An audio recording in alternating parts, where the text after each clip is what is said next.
The air in the decaying Great Han Dynasty is thick with the scent of wood smoke and old blood.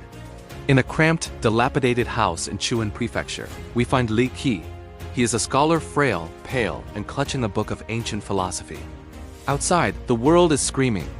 Rebels are at the gates, and his own father has been beaten to death by the very men supposed to protect the empire. Li Qi looks at his books and realizes a cold truth. In a world of wolves, a brush is just a twig. With a silent prayer to ancestors who can no longer hear him, he burns his library.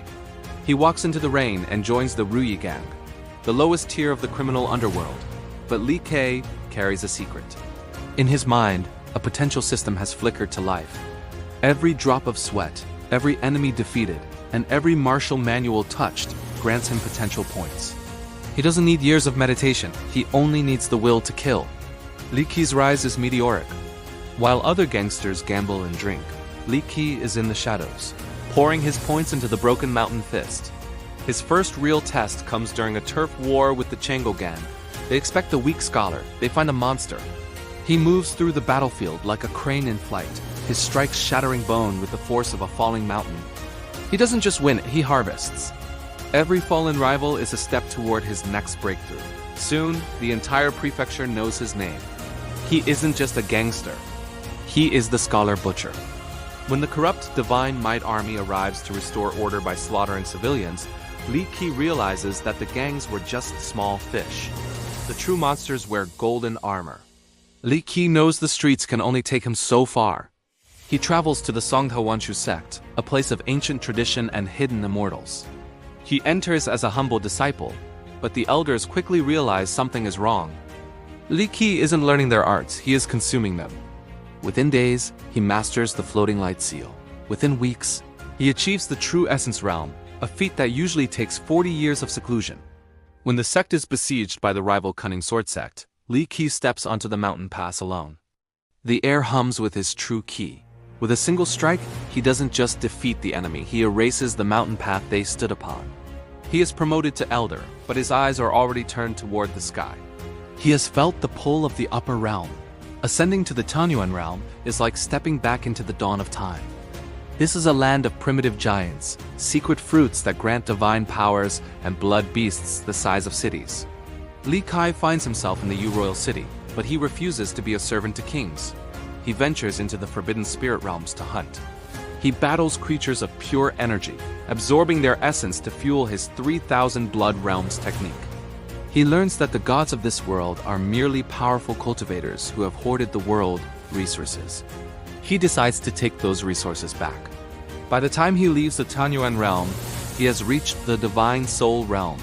He is no longer just a man. He is a force of nature. Our hero travels next to the sea boundary, joining the legendary Four Seas Gate.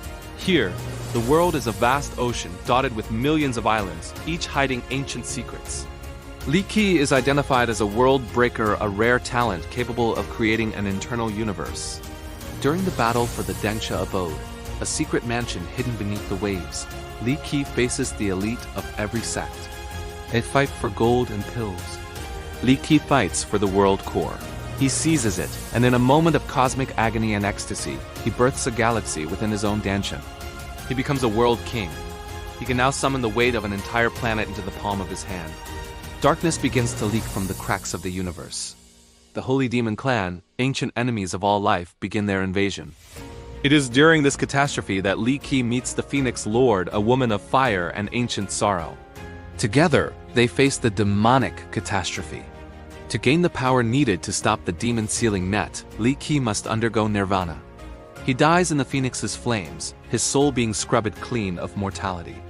He does this not once, but multiple times, each death making his connection to the Great Tao more profound. He marries the Phoenix Lord, finding a home in the heart of a son. But even this peace is a lie. The true enemy is still watching from the Origin Realm. Li Qi reaches the pinnacle, the Origin Realm. Here, the Sing Kings sit on sacred thrones, physical manifestations of the laws of the universe. These kings are arrogant, believing their power is eternal. Li Qi enters their court not as a petitioner but as a predator. He begins the throne stripping. He challenges the saints, and instead of killing them, he simply takes their authority. He realizes that the thrones are shackles. limits placed on the soul by the great Tao itself. He discards his own throne, becoming a holy king of pure freedom, mastering all 3,000 great Taos simultaneously. In the final moments of the story, Li Qi faces the Limit Lord, a shadow who has manipulated history for eons. He discovers a terrifying truth. The shadow is Li, an alternate version of himself from a failed timeline who became a monster to survive. The two versions of Li Qi clash across time and space. To win, Li Qi realizes he must complete the circle. He uses his mastery of the causality Tao to perform one final act. He sacrifices his omnipotence to create the system. He reaches back through the veil of time, back to that rainy night in Chuan Prefecture. He finds the weak, trembling scholar clutching a book. He whispers into the boy's mind, granting him the potential system. The story ends where it began. The cycle is perfect. Li Qi disappears into the great Tao, but his legend lives on in every strike of the martial arts he left behind. He was the gangster who became a king, the king who became a god, and the god who chose to become a memory, ensuring that he would always have the strength to kill, to grow, and to survive. The scholar no longer reads about heroes. He has become the story itself,